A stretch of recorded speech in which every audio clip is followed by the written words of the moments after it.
Minhas amigas e meus amigos, todos nós, brasileiras e brasileiros, estamos acompanhando com muita atenção as manifestações que ocorrem no país.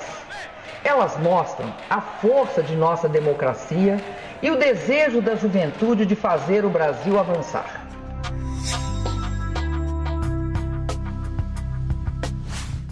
Bom, vocês estão vendo aí a repercussão, entre aspas, dessas manifestações iniciadas em junho pelo Brasil.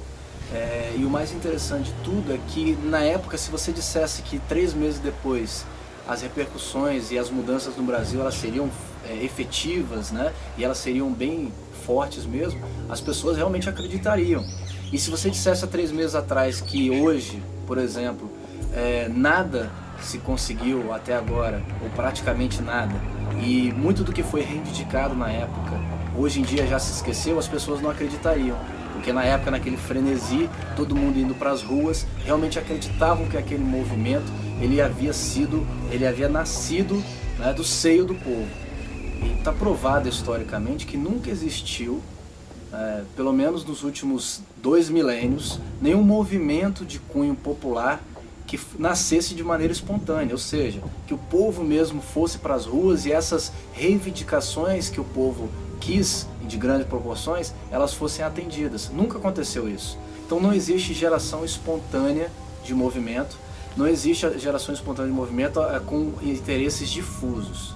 E já era muito estranho no início dessas manifestações que não existia um foco principal, existiam vários motivos, várias razões, várias reivindicações, mas nada principal, nenhuma liderança que falasse assim, nós queremos exatamente isso, como por exemplo, nós queremos que o governo faça a auditoria na nossa dívida pública. Isso não aconteceu. E foi, se você parar para pesquisar e para rastrear tudo aquilo que foi feito em relação a essas manifestações, você vai ver a ligação direta dos grupos, né, dessas manifestações a organizações internacionais. E todo mundo sabe que houve essa grande repercussão em função da internet, né, que de maneira viral espalhou todas essas informações aí.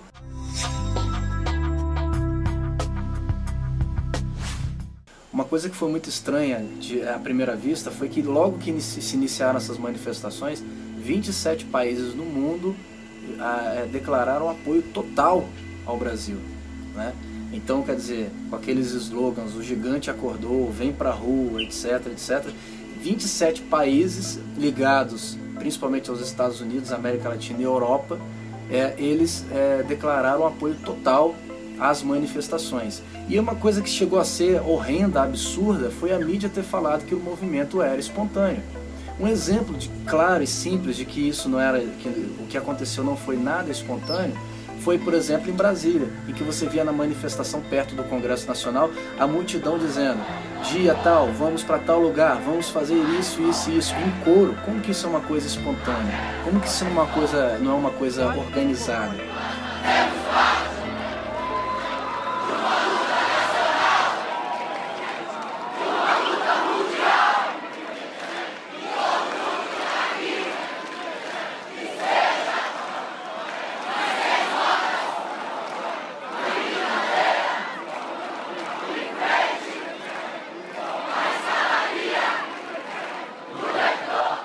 Além disso, distribuindo panfletos, dizendo como que você vai lidar com a polícia, caso ela jogue um coquetel molotov, tendo uma cartilha exatamente sobre o que fazer na hora das manifestações. Então não tem como você dizer que esse movimento, a última coisa que ele pode ser é espontânea. Se você for pegar como base histórica, não existe movimento espontâneo, e rastreando as organizações.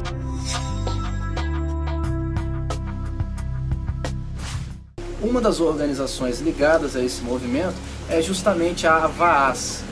Se você for pegar no site Mídia Sem Máscara, no artigo do professor Heitor de Paula, ele vai mostrar que o AVAAS é uma organização ligada diretamente a George Soros. E George Soros, quem não conhece, ele é justamente um dos elementos principais desses globalistas para lidar com as manifestações internacionais. O mesmo AVAAS que está por trás da divulgação das informações aqui no Brasil, ela está por trás também da Primavera Árabe, né? E essa AVAAS ligados a outras organizações como Change.org ou MoveOn.org, são organizações ligadas ao George Soros, a intenção principal é promover essa baderna no mundo inteiro. Então, só para resumir até agora o que a gente falou, o povo nunca foi agente de mudança, sempre houve uma elite, ou intelectual, ou financeira, ou econômica, né? E muitas das vezes as duas, que organizou os movimentos, desde a Revolução Francesa na história contemporânea, passando pelos movimentos sociais que estão acontecendo hoje na África, no Oriente Médio. E quem não pesquisou sobre essas organizações que eu falei agora, seria bom procurar na internet, porque você vai ver muito mais informações que provam efetivamente que essas organizações estão por trás disso.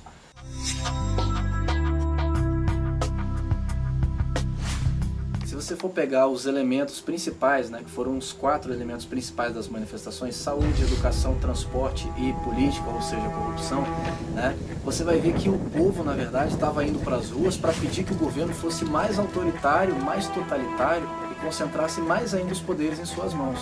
Por exemplo, saúde. É muito fácil o povo ir para as ruas querendo saúde sem apontar exatamente quais são os devidos problemas. Queremos um SUS melhor, queremos um sistema de saúde melhor. Todo mundo sabe o que é isso, mas quais são os pontos exatos? Não houve nenhum ponto exato nessas manifestações, tudo foi difuso.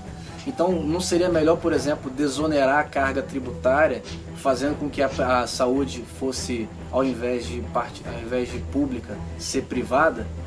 Por que a gente tem que cobrar sempre do governo, realmente, que o governo nos dê saúde, o governo nos dê educação? Mas que educação? Queremos educação de qualidade, o povo levantava bandeiras e tal. Querendo que esse Estado que aí está, né, ou esse governo que aí está, eu não estou sendo contra ou a favor do PT ou do PSDB, aqui não existe posicionamento partidário nenhum, né, mas querendo que esse governo nos dê uma educação de qualidade, ele que vai ser o detentor, aquele que vai passar a verdadeira moral para os nossos filhos, né? Para a gente mesmo que estuda no sistema educacional do Brasil. Então é esse governo que vai nos dar a moral, do jeito que está. Essa população, por exemplo, o Enem, a prova do Enem, cada vez mais intencionando emburrecer a população brasileira com questões altamente superficiais que não abordam a totalidade do conhecimento. E o passe livre, por exemplo, ou aqueles que estavam vinculados ao passe livre, as pessoas pedindo transporte público gratuito. Todo mundo sabe que não existe transporte público gratuito. Evidentemente que quem vai pagar por isso é quem? O contribuinte, através de carga tributária. Então, se a gente está pedindo nas ruas transporte público gratuito, o que o governo vai fazer exatamente? Se houver essas manifestações para pressionar, o governo vai falar, tudo bem, quer transporte público, vamos aumentar a carga tributária. E essa é uma das principais estratégias de um governo mundial para acabar com a soberania dos estados e estabelecer um governo mundial. É o aumento da carga tributária. E o Brasil, todo mundo sabe, tem o maior sistema de carga tributária do mundo. As pessoas indo para a rua dizendo, nós não queremos mais corrupção, né? Mas todo mundo sabe que o sistema político brasileiro não é só corrupto, ele é corruptor. Então não seria melhor, por exemplo, que se nós tivéssemos distritos menores, em cada distrito um representante, esse cara não precisaria de dinheiro, por exemplo, para fazer campanha. Ele poderia fazer campanha a pé no seu distrito. E as pessoas insatisfeitas iam na porta da casa dele manifestar. Só que o nosso sistema institucional, ele é um sistema institucional falho, que exige que o político se corrompa já na porta de entrada. Porque é claro que ele não vai pensar no bem comum depois que ele vai ser eleito. Ele vai pensar, não é, nos interesses daqueles que o financiaram. Então muita gente está nessas manifestações também pedindo reforma política. Tudo isso aí são propostas hipotéticas, é claro, né? Mas o que se sabe de fato dessas manifestações é que a intenção principal deles é promover uma espécie de upgrade, uma mudança no sistema de governo. Só que tem um grande diferencial, uma grande mudança ali que eles não esperavam durante as manifestações. É que de fato as pessoas compraram a ideia da manifestação, né? Que muito embora ela tivesse objetivos escusos, muitas pessoas despertaram, porque realmente as proposições e as reivindicações, elas são legítimas. O povo está cansado de tanta corrupção, de tanto problema na saúde, etc, etc. E então aqueles que estavam por trás, e aí que eu digo, essas organizações internacionais, e aqui no Brasil, sobretudo que a gente conhece como Foro de São Paulo, As pessoas que não têm familiaridade com esse termo Foro de São Paulo, Fórum de São Paulo, procure aí na internet, principalmente no site Mídia Sem Máscara, que é uma organização que há muito tempo tenta implementar na América Latina um socialismo. Só que a grande diferença é que o Foro de São Paulo, cujos membros são os homens mais proeminentes da política da América Latina, como Lula, que fundou, como Hugo Chávez, que era um dos membros ativos, né? Essas pessoas elas tinham parceria direta com as Farc. Então vocês vão encontrar documentos, provas que demonstram justamente a ligação do PT, não só do PT como do Foro de São Paulo, com as Farc, né, desde há mais de 20 anos atrás. Então, quer dizer, essas organizações que estão por trás, ela tem a intenção de promover um Estado mais totalitário, um Estado em que você vá para as ruas, justamente, foi o que aconteceu, para pedir exatamente o que eles estavam querendo, que é o quê? Existe uma dialética na história da política mundial e que eles não desgrudam dela de maneira nenhuma, que é a dialética hegeliana, né, que consiste na tese, na antítese e na síntese. Eles trabalham de maneira política e econômica baseada nessa dialética, ou seja, tem um pesquisador que chama de problema, reação, solução.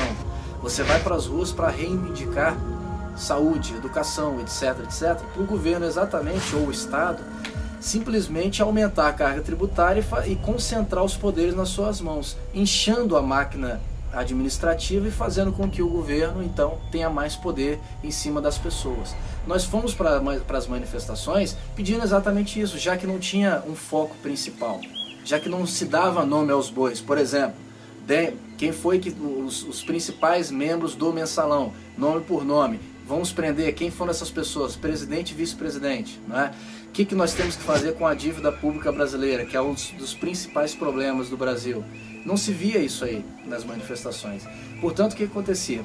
Problema, reação, solução era o quê? Nós fomos para as ruas para pedir exatamente melhorias nessas áreas, e o governo aconteceu aí no meio dessas manifestações, o governo aproveitando para aprovar leis que antes, na surdina, eles não aprovariam. Por exemplo, leis relacionadas ao aborto, etc., todas elas foram aprovadas na surdina no meio dessas manifestações, né? E o governo, então, nós vamos pedir exatamente aquilo que ele quer no final, que é um Estado mais totalitário, né? Que é um Estado mais endurecido. E eu falo ele quem? Essas organizações internacionais ligadas a essas que nós citamos aqui.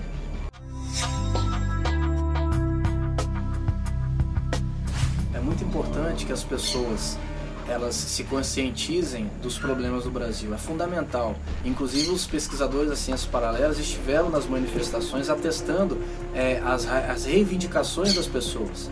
Mas nós estamos percebendo aí que agora não se fala mais na mídia sobre essas manifestações. Se você for pegar lá a chamada do Jornal Nacional hoje em dia, você não vê mais ninguém falando sobre manifestação.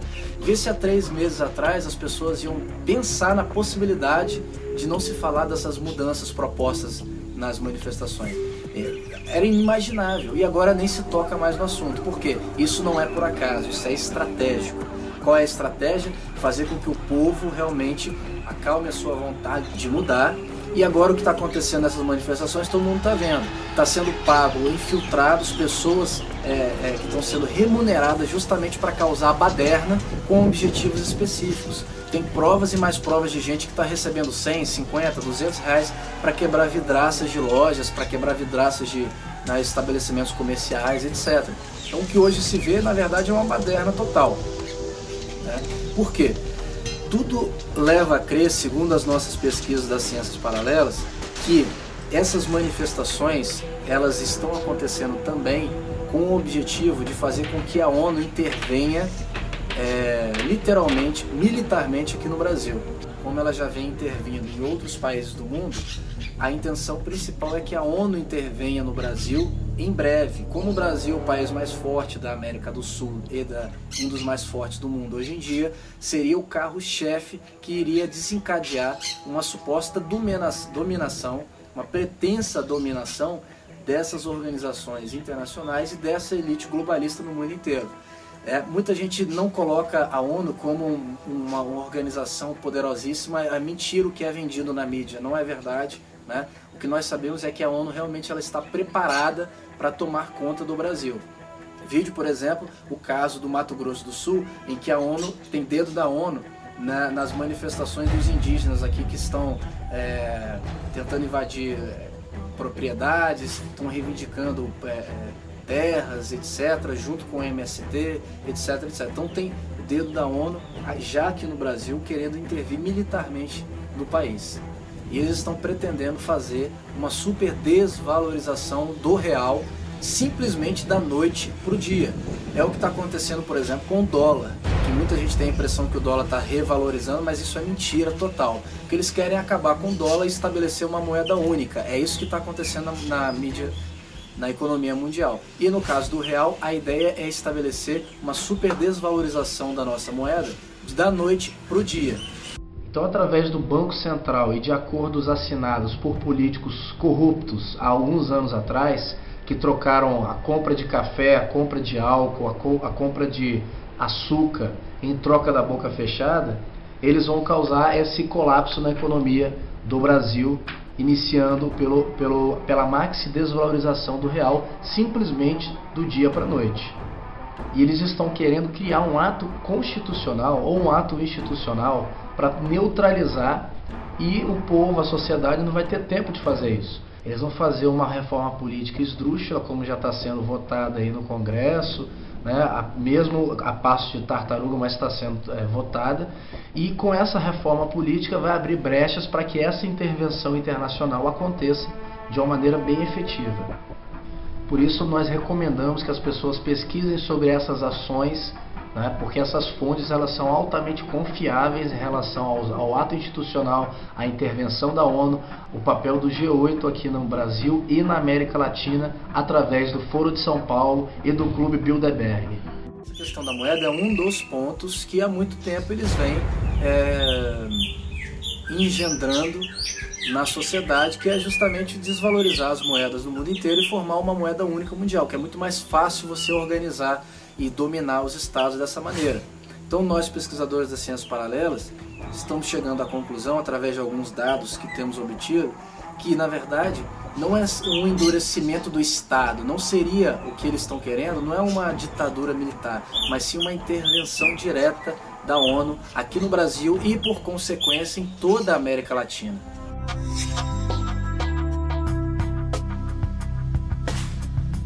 E é muito curioso vocês terem visto, né, os principais slogans, chavões da internet em relação às manifestações, slogans como "vem pra rua", aquela propaganda da Fiat que estava acontecendo exatamente no momento da Copa das Confederações, né, e no momento das manifestações aqui no Brasil, a propaganda da Fiat "vem pra rua". Vem, vamos pra rua, pode vir que a festa é sua, que o Brasil vai estar gigante, grande como nunca se viu. Ou então uma propaganda que um ano atrás gerou uma repercussão interessante no Brasil, "o gigante acordou". Só que esse slogan "o gigante acordou", muita gente acha que é de agora, e muita gente associa a essa propaganda, quando na verdade esse slogan "o gigante acordou" já existia na década de 60 no Brasil. É só você procurar nos registros, documentos daquela Marcha com Deus, Marcha da Família com Deus pela Liberdade, que você vai ver que já existia lá nos jornais "o gigante acordou". Ou seja, nada é por acaso. Pesquisem também sobre as mensagens subliminares, porque isso foi fundamental, né, na construção de uma mentalidade, entre aspas, revolucionária nessas manifestações. Portanto, a gente finaliza dizendo para as pessoas para não se deixarem levar pelo que a grande mídia fala, para você procurar os investigadores que não têm vínculo nenhum com essas organizações internacionais, porque definitivamente a grande mídia não tem compromisso com a verdade, não tem compromisso em passar para as pessoas a realidade.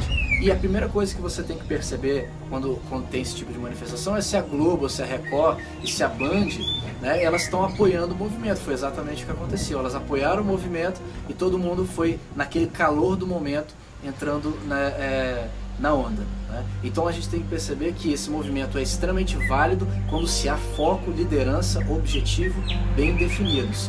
O povo realmente acordou, mas tudo indica que agora voltou a dormir, mesmo que a gente tenha algumas transformações interessantes daqui para frente.